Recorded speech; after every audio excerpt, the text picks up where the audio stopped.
down with the blue bloods, has nothing to do with the social structure of the world.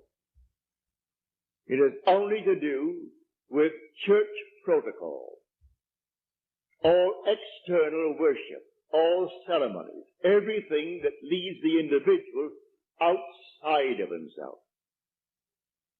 To put a little cross on the wall and then bow before it and see it as something external is not what Scripture teaches. Buried in the Old Testament, there is a pattern. So he said, taking the 12, we're going up to Jerusalem. And everything written about the Son of Man, which is the eye of man, will be accomplished. But they did not understand what he said. It was beyond their ability to grasp. He is going up, and only the one who has experienced Scripture, which means he has actually resurrected the pattern, playing the part that is the central part of Scripture. He resurrects the pattern, all within himself. He plays all the parts. He is the one who is born from above. He is the one who comes out of the grave, unassisted. He is the one whose 3 witnesses bear witness to his birth from above. He is the one they cannot see because he is now spirit, yet more real than all the flesh in the world. He is the one who actually sees his son, David, and David calls him father, and he knows he is David's father. And David knows that he is his son. He is the one whose temple, the body, is split into from top to bottom. It is he now who ascends like a fiery serpent from the base of the spine up into the skull. He is the one on whom the dove descends and lights upon his hand like Noah in the ark. And as Noah brought the dove into him, you bring the dove to you, for man is the ark of God. And as the ark contains all things within itself, man contains within himself all things. Everything he creates from within himself. And this pattern, the individual awakens within himself. And who does it? The eye of man. And that is God. Now tonight you can test it, because you are called upon to test it. Test yourselves and see. Do you not realize that Jesus Christ is in you? Unless, of course, you fail to meet the test. Examine yourselves to see whether you are holding to the faith. What faith? To have someone tell me that I am a Christian, or I'm a Jew, or a Mohammedan, and holding to that faith that they talk about? No. The faith that I'm talking about tonight. That your own wonderful I amness is God. Test it to see if you're holding to that faith.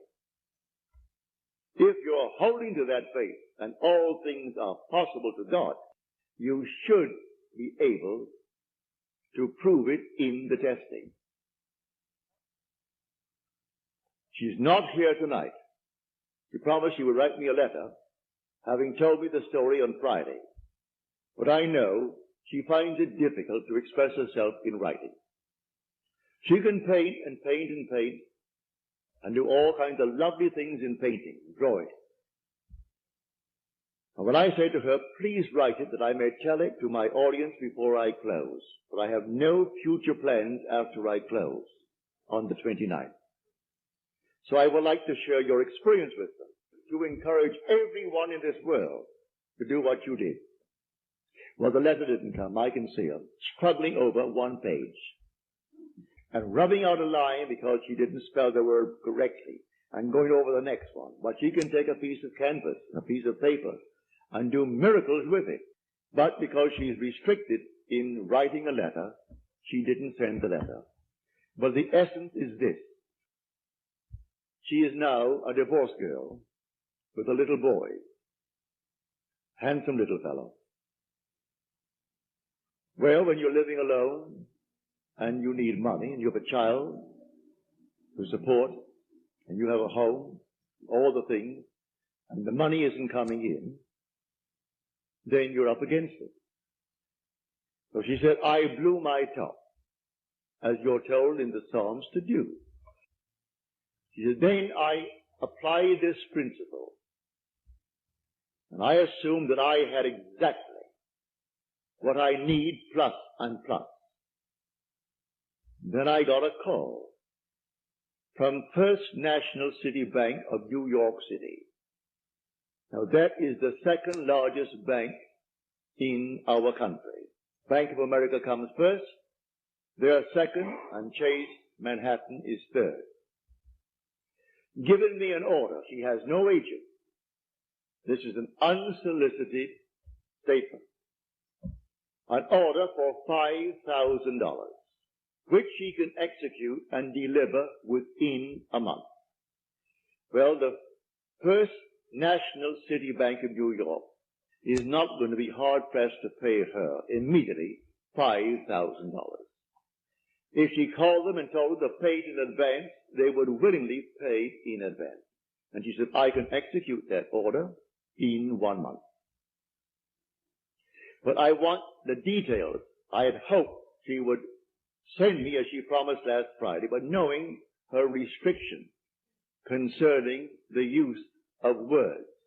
She can use the brush and use the pen and use the pencil, but she's limited in the use of words. Eventually, she will send it, but I'd hoped to have it by tonight.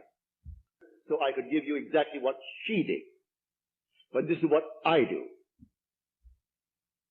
Having convinced myself through experience, I have come to the conclusion that because I am aware that I am, that is God. For if by him all things are made, and without him is not anything made that is made, and I start from scratch, only imagining a state, and then I boldly assume that it is real, that I am actually experiencing that state now. And then in the not distant future, that state crystallizes in my world. Well, then I have found God. I have found the source of the phenomena of life. My only concern then is to share it with others and tell them, for they're all one. We are one. No one is greater than the other, not fundamentally. In his claims of what he is in the world of Caesar, he has more money, or he has so-and-so and so-and-so, but basically the same creative power in the man tonight behind bars serving life is the same creative power of the one who sentenced him to life. It's the same being. There is only one God. Hear, O Israel, the Lord, our God, the Lord is one. And the word translated, the Lord, is Yod He Vav He. Properly translated is I am. When you go unto the people of Israel, and they ask you, what is his name? And you claim that the God of Abraham, and the God of Jacob, and the God of Isaac sent you. You say unto them, I am has sent me. That's my name forever. And by this name I shall be known throughout all generations.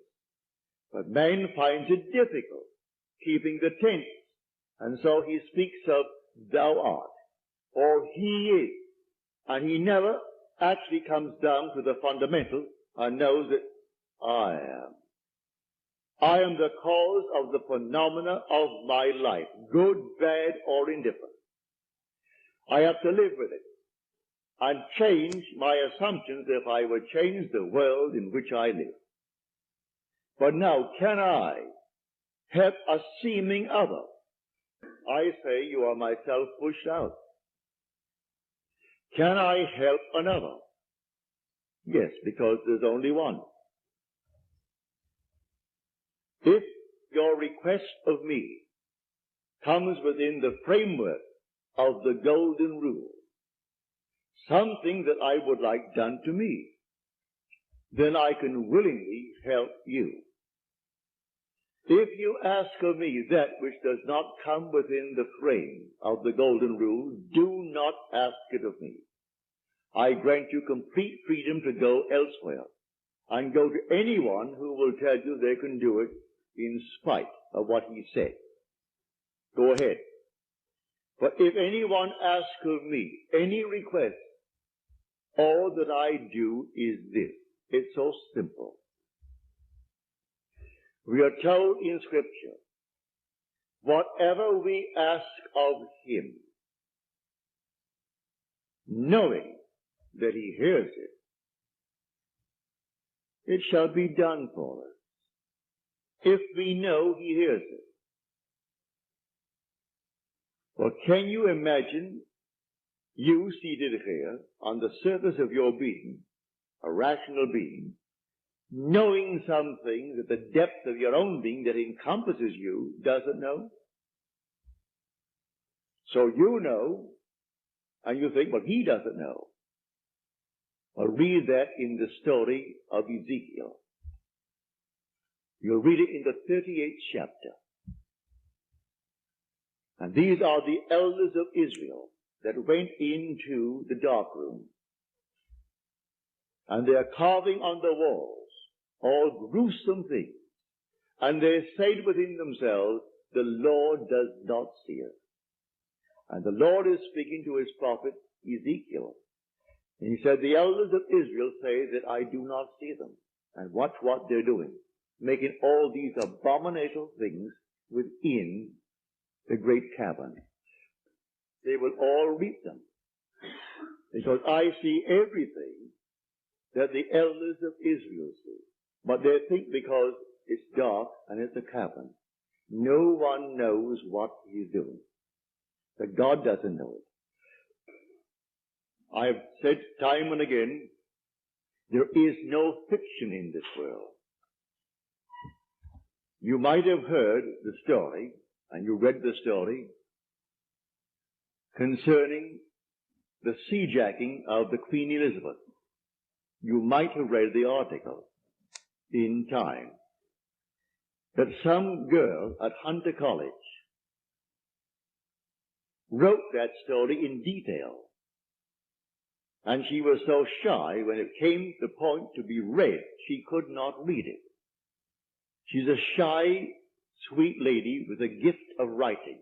She wrote that in detail, including those who seemingly participated, a terminal case in cancer, and one who is running away from the law, who has got a thing to gain, and therefore is quite willing to blow the Queen Elizabeth with 2,200 souls aboard.